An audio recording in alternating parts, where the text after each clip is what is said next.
जय हिंद। स्वागत है आपका न्यूज बिहार में। चलिए देखते हैं आज के तमाम बड़ी खबरों को। गया में सेना भर्ती की तैयारी कर रहा युवक की दौड़ने के दौरान हुई मौत, परिजनों में मचा कोहराम। बिहार के गया जिले से एक बड़ी खबर सामने आ रही है। गया के टिकारी प्रखंड अंतर्गत मखदुमपुर टोला हड़ही में रहने वाले रमेश पासवान का 25 वर्षीय पुत्र अमरजीत कुमार की मौत स्थानीय ग्राउंड में दौड़ लगाने के क्रम में हो गई। यह घटना गुरुवार की शाम की है। घटना की शाम रोज की तरह अन्य युवकों के साथ दौड़ लगा रहा था। इसी क्रम में वह अचानक गिर गया, जिसके बाद साथ में दौड़ लगा रहे युवकों ने उसे होश में लाने का प्रयास किया, लेकिन उसका शरीर स्थिर रहा था। आनंद फानन में सहयोगी युवकों ने उसे टिकारी अस्पताल पहुंचाया, जहां ड्यूटी पर मौजूद चिकित्सक सुभाष कुमार एवं जयप्रकाश सिंह ने चिकित्सीय जांच के बाद मृत घोषित कर दिया। चिकित्सकों ने मौत का कारण ठंड लगना बताया। स्थानीय लोगों से मिली जानकारी के अनुसार अमरजीत आर्मी में नर्सिंग ट्रेड के लिए फिट घोषित किया जा चुका था और परीक्षा 12 दिसंबर को होने वाला था। उसी को लेकर यह तैयारी कर रहा था।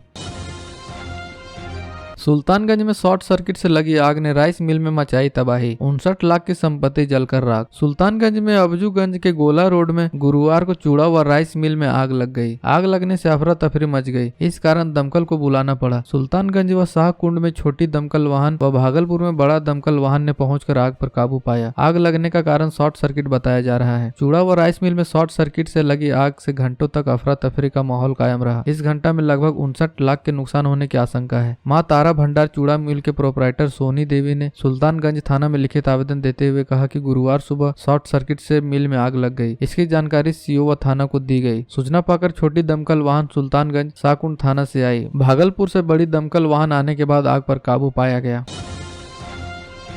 मोतिहारी में 72 लाख के चरस के साथ 3 तस्कर धराए। नेपाल से दिल्ली जाने की कर रहे थे प्लानिंग। मोतिहारी की छतौनी बस स्टैंड से शुक्रवार को 18 किलो चरस के साथ 3 तस्करों को गिरफ्तार किया गया है। कस्टम सूत्रों के अनुसार अंतर्राष्ट्रीय बाजार बरामद चरस की कीमत 72 लाख रुपए है। गिरफ्तार तस्करों की पहचान रक्सौल थाने के रतनपुर निवासी सागर कुमार पांडे, हरैया ओपी के हजमा टोला निवासी संतोष कुमार गुप्ता व पलनवा थाना के तपसी परसौना की सीमा सिंह के रूप में हुई है। एसपी डॉक्टर कुमार आशीष ने बताया कि नेपाल के रास्ते मोतिहारी होते हुए दिल्ली बस से मादक पदार्थ ले जाने की सूचना मिली, जिसके बाद सदर एसडीपीओ अरुण कुमार गुप्ता के नेतृत्व में छापेमारी की गई। इस दौरान बस स्टैंड से 18 किलो चरस जब्त की गई। पूछताछ में तस्करों ने बताया कि नेपाल से चरस की खेप दिल्ली ले जा रहे थे।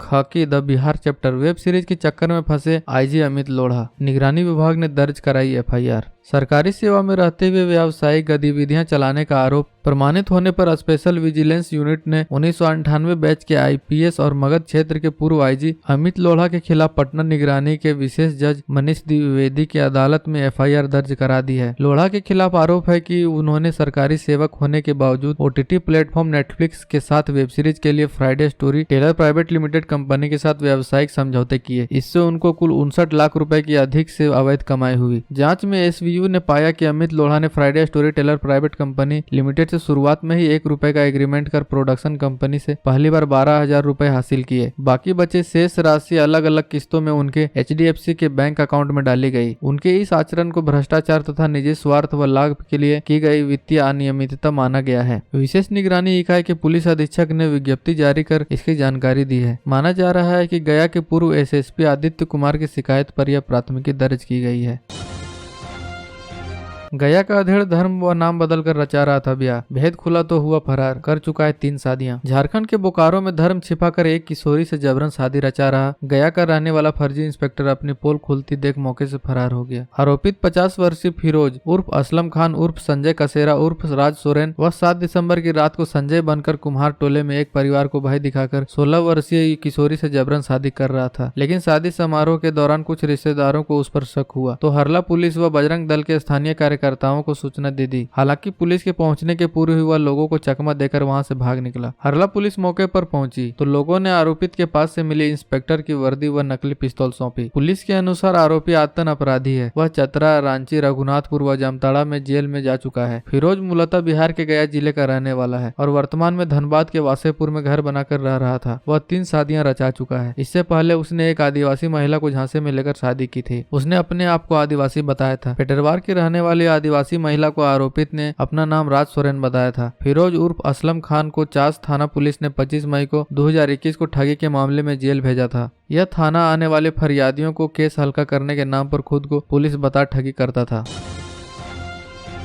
वैशाली का एक टोला ऐसा जहां फसल देकर तय की जाती है शादियां। एक और सरकार व टोले को संपर्क पथ से जोड़ने के महत्वाकांक्षी योजना चल रही है। गांव व टोला की गलियों में पक्की सड़क का जाल बिछाया जा रहा है। वहीं दूसरी ओर बिहार के वैशाली जिले के जहांगीरपुर सलखनी पंचायत के मिल्की चकसिया गांव के पासवान टोले के लोग आज भी एक अदद अच्छी सड़क के लिए तरस रहे हैं। इस टोले के लोगों को आने जाने का एकमात्र साधन पगडंडी है। टोला तक आने के लिए पक्की सड़क उपलब्ध नहीं होने से इस टोले में शादी विवाह सहित अन्य कार्य शुभ मुहूर्त देखकर नहीं बल्कि फसल चक्र को देखकर किया जाता है। इन घरों में शादी विवाह सहित अन्य कार्यक्रम ऐसे समय में निर्धारित किए जाते हैं जब अगल बगल के खेत खलिहान खाली पड़े हों। करीब 500-600 आबादी वाले इस टोले में करीब 4 दर्जन घर हैं, लेकिन आजादी के 75 साल गुजरने के बाद भी इनके समझ सड़क की गंभीर समस्या है। इसकी वजह से इन परिवार के लड़के एवं लड़कियों की शादियां फसलों को देखकर तय की जाती है। इन परिवारों के समझ शादी विवाह सहित अन्य मांगलिक कार्यों के लिए पंडित से तिथियां दिखाई तो जाती है, लेकिन इन कार्यक्रमों के लिए लगन से अधिक फसलों को ध्यान में रखकर तारीख तय कराई जाती है। पटना के स्कूलों में भी चलेंगी सीएनजी बसें। सुरक्षा मानकों को पूरा करने के लिए मिला 1 महीने का वक्त। पटना में निजी विद्यालयों में चल रहे स्कूली वाहनों को चरणवार तरीके से सीएनजी में बदलना है। 1 माह के अंदर सभी वाहनों में स्पीड गवर्नर लगाने हैं। परमिट, बीमा, पॉल्यूशन सर्टिफिकेट व फिटनेस का पालन करना अनिवार्य है, अन्यथा 1 माह के बाद जाँच के दौरान सुरक्षा मानकों का पालन नहीं होने पर कार्रवाई होगी। गुरुवार को परिवहन सचिव पंकज कुमार पाल ने निजी विद्यालय प्राचार्यों व प्रबंधकों के साथ वाहनों को सीएनजी में परिवर्तित करने के संबंध में आयोजित बैठक में कहा कि पटना शहर को प्रदूषण मुक्त बनाने व सड़क सुरक्षा संबंधी नियमों और मानकों का पालन जरूरी है। उन्होंने कहा कि एयर क्वालिटी इंडेक्स की स्थिति चिंताजनक है, बच्चों की सुरक्षा भी जरूरी है। परिवहन सचिव ने कहा कि सभी निजी विद्यालय प्रबंधन को 1 महीने में वाहनों में स्पीड गवर्नर लगाने, परमिट, बीमा, पॉल्यूशन सर्टिफिकेट व फिटनेस प्रमाण पत्र रखना होगा, अन्यथा विद्यालय प्रबंधन अपनी जिम्मेदारियों से बच नहीं सकते हैं। सभी गाड़ियों को फेज वाइज सीएनजी में परिवर्तित किया जाए। उन्होंने कहा कि अभी 22 सीएनजी स्टेशन है, इनकी संख्या बढ़ाकर जून 2023 तक 32 और मार्च 2024 तक 50 किए जाने के लिए काम हो रहा है। इलेक्ट्रिकल व्हीकल चार्जिंग स्टेशन की भी पर्याप्त संख्या में उपलब्धता सुनिश्चित की जाएगी। उन्होंने पटना नगर निगम, दानापुर नगर परिषद, खगौल नगर परिषद एवं फुलवारी शरीफ नगर परिषद के क्षेत्र की सीमा में 15 साल से अधिक पुराने सभी प्रकार के व्यावसायिक वाहनों के परिचालन पर कड़ाई से रोक लगाने का निर्देश दिया। बिहार में 26 दिसंबर से लगनी है बालू खनन पर रोक। राहत के लिए सुप्रीम कोर्ट जाएगी सरकार। बिहार सरकार बालू खनन पर 26 दिसंबर से लगने वाली रोक से राहत के लिए सुप्रीम कोर्ट से अनुरोध करने की तैयारी कर रही है। सरकार द्वारा बहुत जल्द ही अवधि विस्तार के लिए सुप्रीम कोर्ट से गुहार लगाई जाएगी। इससे पहले सुप्रीम कोर्ट के आदेश पर ही राज्य में 25 दिसंबर तक बालू का खनन पुराने तरीके से हो रहा है और नए डिस्ट्रिक्ट व सर्वे रिपोर्ट के आधार पर करीब 900 नए बालू घाटों की बंदोबस्ती हो रही है। राज्य में बंदोबस्ती हो चुके घाटों से खनन के लिए सिया से पर्यावरणीय मंजूरी का अभी इंतजार है। यदि नए बंदोबस्त धारियों द्वारा 26 दिसंबर को खनन शुरू नहीं हुआ तो निर्माण कार्यों के लिए राज्य में बालू का संकट पैदा हो सकता है। हालांकि सभी प्रक्रियाओं को पूरा कर बालू खनन शुरू करने में 3 महीने के समय की आवश्यकता बताई जा रही है। पुलिस की गिरफ्त में आया चोरी करने वाला फर्जी पुलिस का गिरोह। शिकार की तलाश में पटना से जाता था हाजीपुर। वैशाली जिले के विभिन्न थाना क्षेत्र में पुलिस के लिए सिरदर्द बन रहे बकरी चोरी करने वाले आधा दर्जन नकली पुलिस आखिरकार पुलिस के हत्थे चढ़ी गए। ये रात में पटना के चितकोहरा पुल से शिकार की तलाश में निकलते थे तथा रात में 2-3 बजे के बीच सैप के जवानों से मिलती जुलती वर्दी पहनकर विभिन्न थाना क्षेत्रों में लोगों को जाँच के नाम पर धमकाते और मौका मिलते ही बकरी को चोरी कर भाग निकलते थे। पकड़े गए बदमाशों के पास से कट्टा, गोली, चाकू और 4 चक्का वाहन भी बरामद किए गए हैं। इस संबंध में गुरुवार को एसपी मनीष ने मीडिया को बताया कि जंदाहा थाने की पुलिस को सूचना मिली कि एक टाटा सुमो से कुछ अपराधी घूम रहे हैं और किसी आपराधिक घटना को अंजाम दे सकते हैं। सूचना के आधार पर जंदाहा थाने की पुलिस अरनिया गांव के दक्षिण पत्ता गाछी बगीचे की ओर पहुंची। पुलिस की गाड़ी देख सुमो गाड़ी तेजी से पटोरी महना रोड होते हुए अस्पताल रोड की तरफ भागी, लेकिन पुलिस ने गाड़ी को घेर लिया। इस दौरान सुमो से उतरकर 2 लोग भागने लगे। पुलिस ने खदेड़ कर उन्हें पकड़ लिया। 4 अन्य बदमाशों को पुलिस ने सुमो से ही पकड़ लिया। तलाशी लेने के बाद उनके पास से 2 कट्टे, कारतूस आदि कई सामान बरामद किए गए।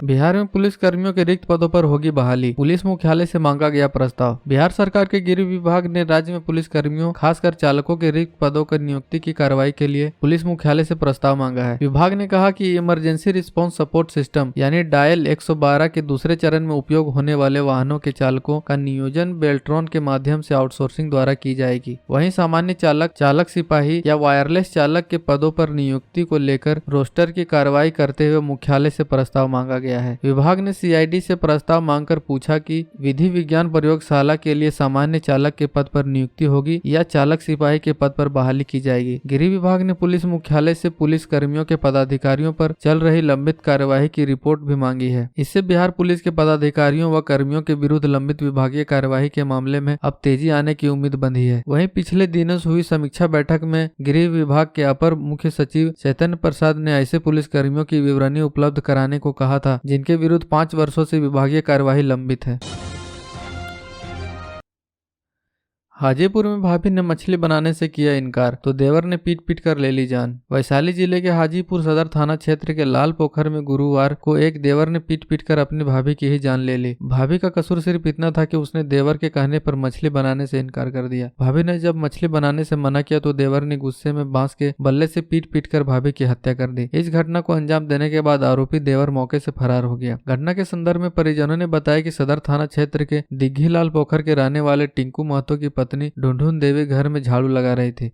तभी देवर राकेश महतो ने उस पर बांस से हमला कर दिया। इससे वह गंभीर रूप से घायल हो गई। गंभीर रूप से घायल महिला को सदर अस्पताल में लाया गया जहां चिकित्सकों द्वारा उसे मृत घोषित कर दिया गया। सदर अस्पताल में मौजूद महिला के चचेरे ससुर ने बताया कि आरोपी राकेश स्वभाव से काफी गुस्सैल लड़का है। वह गाँव में भी हमेशा लोगों से झगड़ा करता रहता है। ग्रामीणों ने बताया कि मृतका का पति यानी कि आरोपी का बड़ा भाई घटना के वक्त काम करने पटना गया हुआ था। राकेश महतो ने भाभी से मछली बनाने की जिद की। किसी कारण भाभी ने मछली नहीं बनाई जिससे वह नाराज था और उसने अपनी भाभी को पीट पीट कर मार डाला। बिहार की ऐसी ही तमाम छोटी बड़ी खबरों को जानने के लिए चैनल को सब्सक्राइब कर लें और बेल आइकन भी प्रेस कर दीजिएगा ताकि हर वीडियो का नोटिफिकेशन आपके फोन में पहुंच जाए।